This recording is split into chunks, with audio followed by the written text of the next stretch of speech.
Okay, so at the time I'm recording this, I literally just finished a 30-day challenge yesterday.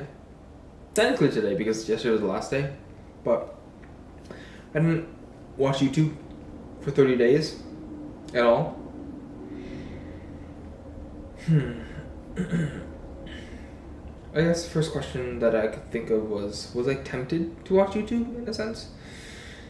And really not, no, I really wasn't, because I sought out other things to distract me. I think that YouTube for me was entertainment, get me away from boredom. And so I seeked out other things. So mostly I was just still watching anime. I guess not. Now, for me watching anime, I don't really seek out new shows.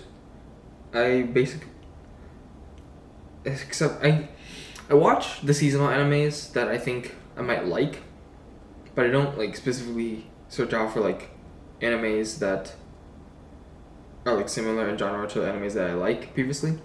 I don't like actively go out of my way to like search up like older animes. And then I also still read manga. That was a pretty big part. I saw a lot of new mangas, that is for sure. But now I'm also reading a lot of books.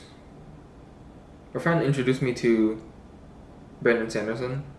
She may be watching this video. But I guess that was not even a week ago. I guess so. It really was part of the later parts. Yeah, definitely part of the later parts where I started to really read more. I think I want to keep that. Yeah. Did I experience FOMO at all? At first, yes. I definitely felt that I was missing out on my daily subscriptions of videos, that I needed to watch them. Now, after not watching YouTube for like 30 days, a lot of it didn't matter. Like it would always still be there. It's video. I mean, unless YouTube deletes the video, of course, but it's pretty much always going to be there. And while I was on this sort of YouTube fast, I pretty much forgot about YouTube, in a way. Unless I got really bored. But most of the time, even if I got really bored, because I blocked the website, I couldn't go on it. I didn't really think about it. I mean, so I didn't consume any YouTube, but I still upload videos. That's all. So, yeah, what happened was I did set up a website blocker on my browser. And the thing is, there were some unforeseen circumstances, I guess, because at times I would search up tutorials on how to do things, and the first ones would always be YouTube, or always be on YouTube, and that would be a little annoying. In terms of socially, I would say it had no effect, even though I became way more social, but I think that was because I made it a goal for myself to be more social, to accept more invites. Also because spring classes are ending right now. I would say the past week, I've been very social. Very social. Except for yesterday and, well, today I'm going out with friends again. So yeah, primarily yesterday, Thursday. I'm recording these on Friday. Yeah. And since spring classes have ended, I've basically freed up 4 to 8 hours every day. But I'm also taking summer classes, which is starting up next Wednesday. But I would say that those classes are much easier than the class I took this half semester. So, anyway, the big question. did not watching YouTube for 30 days help my productivity at all. No. Nope. I simply went to other avenues of procrastination, specifically manga. Now, sometimes reading, honestly. Not necessarily anime, but I would say mostly manga. And what this means to me is, it just means that the things that we procrastinate with is just a symptom of the disease that we call procrastination. So to fix procrastination, you need to fix procrastination. You need to find the root of what is causing your procrastination, whether it be fear of failure, I guess, unwanting to start something or unwanting to finish something, whatever your reason is, addressing that will cause you to not procrastinate, rather than forcibly making yourself quit the things that you procrastinate with. If you address the root, everything else will fall in order. Like, you won't even really need to think about stopping yourself. You just stop yourself, because the real thing is that you watch YouTube, you read manga, you watch anime to procrastinate because you want to avoid the boredom of not doing anything, because you don't want to do the activity. Boredom is hard. Boredom is lonely. It's tough. That's why we seek out things to stimulate us. So, final question that I wrote down is, should you try this challenge? Yes. Even though I literally just said that YouTube was a symptom of procrastination, I think you should still try it out for yourself.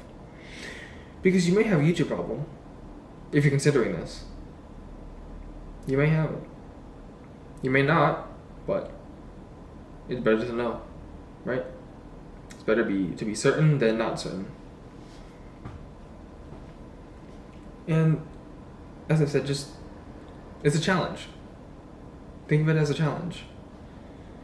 You like overcoming challenges, right? Video games. The immersion from video games, which I've learned recently from one of my classes, there are 3 types of immersion, and the one that most immerses you is the one that has challenge. And you have the ability to overcome that challenge. Well, that thrill of overcoming adversity can be brought here in real life. Challenge yourself. Go on. Get that thrill. I do it in video games when you can do it all the time in real life. No money. No money asked. At all. So am I going to do this again? I might. I might do it. I guess my reasoning right now is not necessarily for a challenge, but because after not watching YouTube for so long, it kind of feels weird to watch YouTube again. It's like I lived without needing it. Puts a new perspective in my eye. But next time I'm going to restrict more things. I'm going to get rid of YouTube, manga, and probably anime too as well. I think they are the 3 things that I procrastinate with that I think would be beneficial to get rid of in a way. Or that I don't want to necessarily procrastinate with. But as I've said, getting to the root of procrastination is always the better option. And so the chances of me actually doing this and following through is pretty low, because I think I would rather aim for the head of procrastination than go for the body. And god damn it, there's a fly. So, yeah. Try it out. Try try living minimally.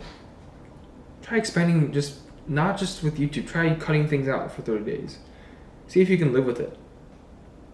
You know? Try it out. Perhaps the next thing I might do is